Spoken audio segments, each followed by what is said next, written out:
سورہ یوسف میں اللہ تبارک و تعالی نے یہ واقعہ بیان فرمایا ہے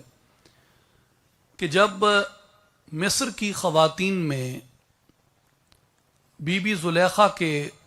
حسن یوسف پہ فریفتہ ہونے کا چرچہ عام ہوا تو انہوں نے طعنہ زنی شروع کی کہ عزیز مصر کی بیوی اپنے غلام کی محبت میں مبتلا اور گرفتار ہے، تو ان کو صفائی دینے کے دو طریقے تھے،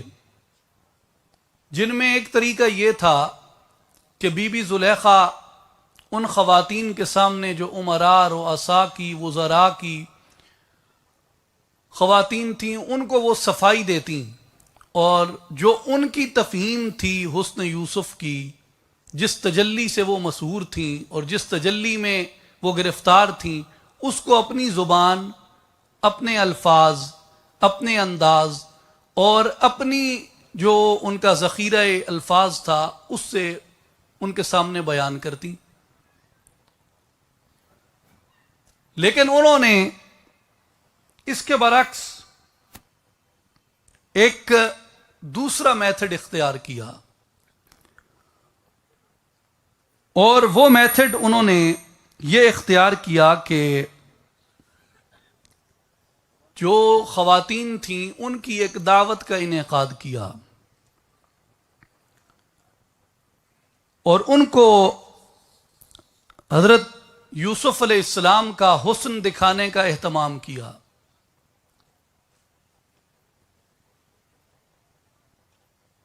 دسترخوان پہ کھانے کے ساتھ چھریاں بھی رکھ دی گئیں اور حضرت یوسف علیہ السلام سے عرض کی کہ جہاں خواتین موجود ہیں وہ ایک مرتبہ تشریف لائیں اور ان کے سامنے سے گزر جائیں۔ حضرت یوسف علیہ السلام تشریف لائے اور ان کے سامنے سے گزرے تو جب ان کی زیبائی جمال کو ان خواتین نے دیکھا تو جن چھریوں سے انہوں نے اپنا فروٹ اور باقی کھانا کاٹنا تھا ان چھریوں سے انہوں نے اپنے ہاتھ کاٹ لیے۔ حسن یوسف میں اس قدر مگن ہوئی حسن کی محض ایک تجلی سے، حسن کی محض ایک تجلی سے اس حسن میں اس قدر محو ہوئی کہ انہوں نے اپنے ہاتھ کاٹ لیے اور انہوں نے کہا کہ یہ تو معلوم ہی نہیں ہوتا کہ بشر ہے، بلکہ ایسا لگتا ہے کہ یہ آسمان سے کوئی ملک اترا ہے، خوبصورت نور کا پیکر اترا ہے آسمان سے۔ تو مجھے اس مقام پہ قرآن مجید پھر اپنی جانب کھینچتا ہے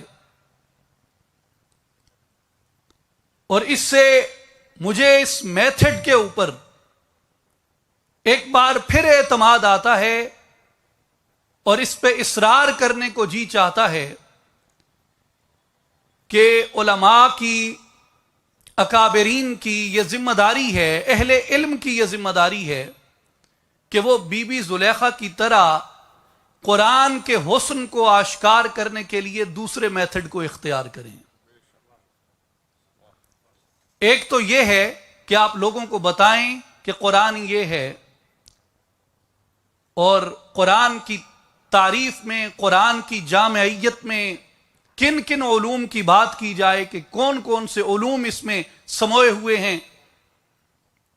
الاتقان میں جس طرح امام سیوطی رحمۃ اللہ علیہ نے بیان فرمایا، دیگر علماء نے اس کی تفصیلات بیان فرمائی ہیں، تو وہ ایک طویل تفصیل ہے۔ آپ کی فصاحت ہے، آپ کی بلاغت ہے، آپ کا انداز بیان ہے، آپ کا طریقہ کار ہے، آپ کے قرآن کو دیکھنے کا اپنا تناظر ہے، اپنا زاویہ نظر ہے، آپ اس طرح بیان کریں، اور عین ممکن ہے کہ سننے والا اس میں آپ کی کسی بات کو مبالغہ آرائی سمجھ لے،